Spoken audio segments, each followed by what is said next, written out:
Alright guys, welcome back. We are still in Unit 3, Nationalism and Unification. In our last video, we talked about how the Italian states had been unified together through nationalism. Today we're going to do the same thing for the German states and create Germany.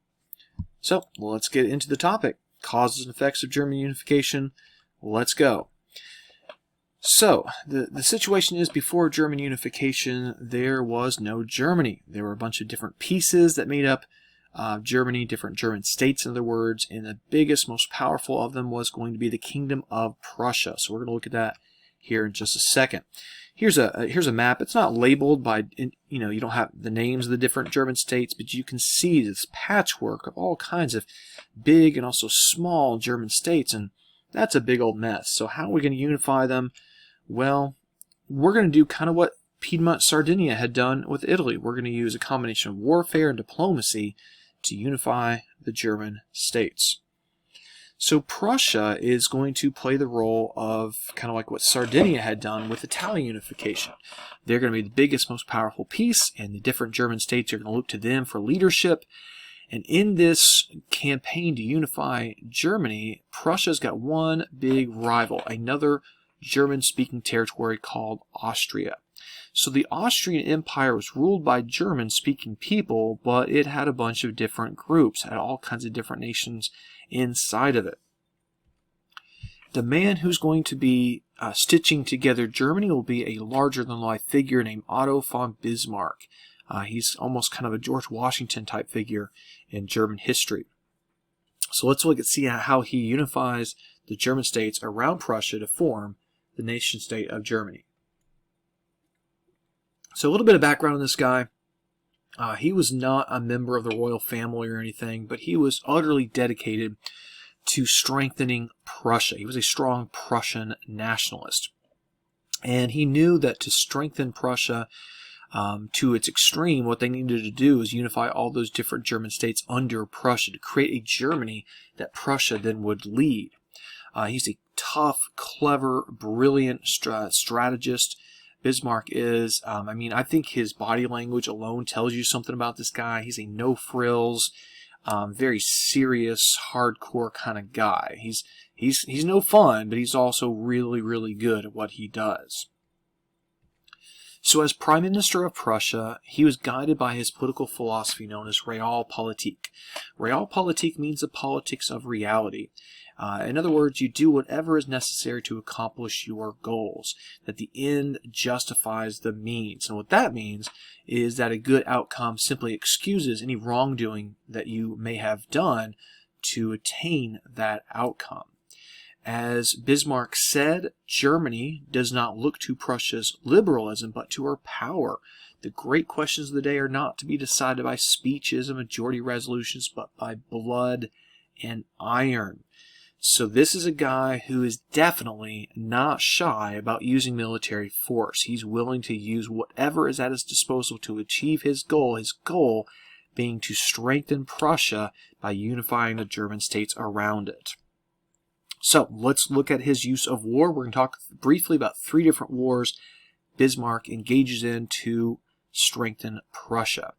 1864, we're over here in America, we're in the middle of our Civil War, but over in the German states, Prussia, that's to say Bismarck, has allied with his rival Austria to take on little Denmark. Denmark's up here, with the goal of taking Schleswig and Holstein away from Denmark. They are very successful because Denmark's a small country. But Bismarck knew that Prussia could only strengthen to a certain extent as long as Austria was in the way. Austria had to be dealt with. And so just 2 years after allying with Austria, Bismarck's going to turn on Austria and fight what's known as the 7 Weeks' War. This 7 Weeks' War humiliates Austria. They're defeated soundly, and what comes out of this is this thing called the Northern German Confederation, where all these German states up here are going to come together to form a confederation or alliance around Prussia.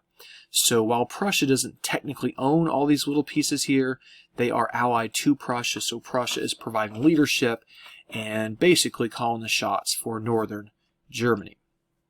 This leads us to our third and final war called the Franco-Prussian War. Franco referring to France. And this is going to be Bismarck's sort of his master stroke. So the war itself is ostensibly about this area right here, Alsace and Lorraine, an area that's both French and German. And so both sides felt that they deserved this land. At the time, it was part of France, and Bismarck's like, give me that. I want that land, basically. Now, Bismarck wants a war against France, but he doesn't want to be seen as the aggressor because he's got a plan to manipulate the other German states, and they're not going to go along with it if he's the big bully. He wants to be seen as the victim. He needs to trick the French into attacking him first. This brings us to something called the Ems Dispatch. So the Ems Dispatch was simply a report that detailed a meeting between the King of Prussia, William I here, and a French ambassador. Now, in the real world, nothing really substantially happened during this meeting. It was just your typical meeting, nothing to worry about.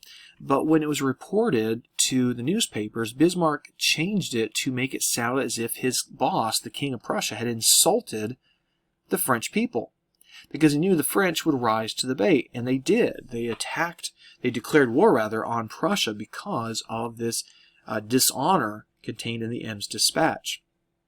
And this is exactly what Bismarck wanted to happen, because he knew that the southern German states then would rally around Prussia out of a feeling of German nationalism, that they had to rally around Prussia to defend German people against this supposedly unprovoked French attack. The war does not go well for France. Germany, that is to say Prussia and its German soldiers, do very well to capture, for example, Louis Napoleon Bonaparte, or Napoleon III, at the Battle of Sedan. Then those German forces move on and they surround and lay siege to Paris until France eventually surrenders. There is Napoleon III surrendering to the King of Prussia, William I. Bismarck in the background. There's Bismarck talking to Napoleon III, the Emperor of France, who's just been defeated. Now, if you recall, this was not the first time where there had been talk about unification of Germany. In 1848, for example, the people had offered up the crown to Frederick William IV of Prussia, the crown of unified Germany. He had turned it down because it came from the people, not the princes. And this time, they're not going to make that same mistake. So in 1871, Northern and German princes and kings agreed to unify around a Prussian emperor and create a German nation state, unified Germany. This all takes place in 1871. So there's the coronation of the new emperor of Germany. There he is. And there's Bismarck, the architect of all of this, kind of admiring his handiwork, I guess.